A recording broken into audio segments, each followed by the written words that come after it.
ভিডিওটিতে ক্লিক করার জন্য আপনাদেরকে জানাই অসংখ্য ধন্যবাদ। আপনারা দেখছেন আপনাদের প্রিয় ইউটিউব চ্যানেল wow007। তো ফ্রেন্ডস, সবাই কেমন আছেন? নিশ্চয়ই খুব ভালো আছেন। ইতিমধ্যে কিন্তু একটি দারুণ খুশির খবর। ইতিমধ্যে কিন্তু 7টি রুলসে কিন্তু HR হাউস রেন্ট অ্যালায়েন্স মিলতে চলেছে। বাড়ি ভাড়া ভাতা যে পাচ্ছেন, সেই বাড়ি ভাড়া ভাতার কিছু নিয়ম পরিবর্তন হয়েছে। ইতিমধ্যে কী বলা হয়েছে চলুন দেখে নেওয়া যাক। বড় খবর, বাড়ি ভাড়া ভাতা পেতে হলে কিন্তু সরকারি শিক্ষকদের মানতে হবে 13 শর্ত। এক ঝলকে দেখে নিন। 22শে জুলাই নিউজটি প্রকাশিত হয়েছে। কি বলা হয়েছে? রাজ্যের সরকারি শিক্ষকদের বাড়ি ভাড়া ভাতা বা হাউস রেন্ট অ্যালায়েন্স নিয়ে কিন্তু বিশেষ বিজ্ঞপ্তি জারি করলো স্কুল শিক্ষা দপ্তর। তাতে কিন্তু স্পষ্ট জানিয়ে দেওয়া হলো, এখন থেকে বাড়ি ভাড়া ভাতা পেতে হলে কিন্তু মানতে হবে 13 দফা শর্ত। এই আবহে কিন্তু রাজ্যের সরকারি শিক্ষকদের কিন্তু বাড়ি ভাড়া ভাতা নিয়ে কিন্তু একটা জটিলতা তৈরি হয়েছে।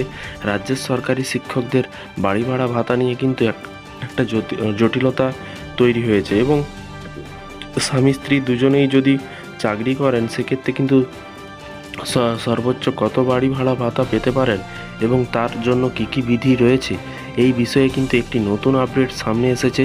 রিপোর্ট অনুযায়ী হাউস রেন্ট অ্যালায়েন্স পেতে হলে কিন্তু মানতে হবে 13 দফা শর্ত। রাজ্যের সরকারি শিক্ষকদের বাড়ি ভাড়া ভাতা বা হাউস রেন্ট অ্যালায়েন্সের নিয়ে কিন্তু বিশেষ বিজ্ঞপ্তি জারি করলো স্কুল শিক্ষা দপ্তর। এর পাশাপাশি বলা হয়েছে, তবে তাতে স্পষ্ট জানিয়ে দেওয়া হলো যে এখন থেকে বাড়ি ভাড়া ভাতা পেতে হলে কিন্তু মানতে হবে 13 দফা শর্ত। উল্লেখ, এর আগে পর্যন্ত শিক্ষক ও শিক্ষাকর্মীরা বাড়ি ভাড়া ভাতার আবেদন করলে প্রয়োজনীয় তথ্য প্রমাণ ছাড়াই এই বাবদ টাকা পেতেন। এবার কিন্তু তা হবে না। তবে এবার তথ্য প্রমাণ ছাড়া কিন্তু বাড়ি ভাড়া ভাতা আটকাতে রাজ্যের শিক্ষক ও শিক্ষাকর্মীদের জন্য একটি বিজ্ঞপ্তি জারি করা হলো। শিক্ষা দপ্তরের তরফ থেকে নতুন নিয়ম অনুযায়ী কিন্তু বাড়ি ভাড়া ভাতা বাবদ পেতে গেলে এইবার শিক্ষক ও শিক্ষাকর্মীদের স্কুল থেকে বাসস্থানের দূরত্ব ন্যূনতম 50 কিলোমিটারের বেশি হতে হবে।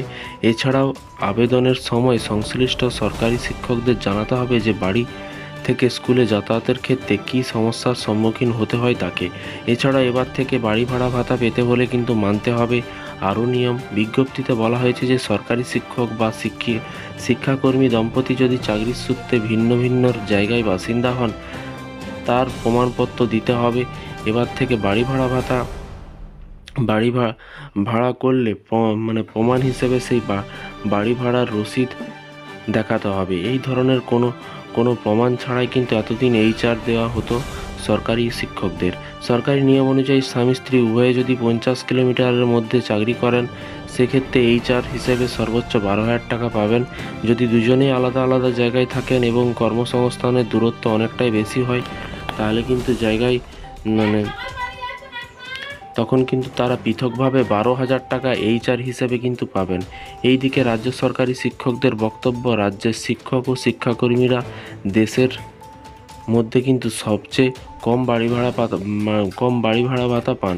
এই বৈষম্য দূর হওয়া দরকার। তো ফ্রেন্ডস, বিষয়টি বুঝতে পারলেন। এবার থেকে প্রমাণপত্র না দিলে কিন্তু বাড়ি ভাড়া ভাতা মিলবে না, এরকমটাই কিন্তু বলা হয়েছে। তো এই ধরনের রাজ্য সরকারি কর্মচারীদের আপডেট পেতে চ্যানেলটিকে ফলো করবেন। চ্যানেলটিকে সাবস্ক্রাইব করে পাশে থাকা বেল আইকনটিতে প্রেস করে রাখুন পরবর্তী নতুন আপডেট পাওয়ার জন্য। ভালো থাকবেন, সুস্থ থাকবেন এবং নিজের খেয়াল রাখবেন।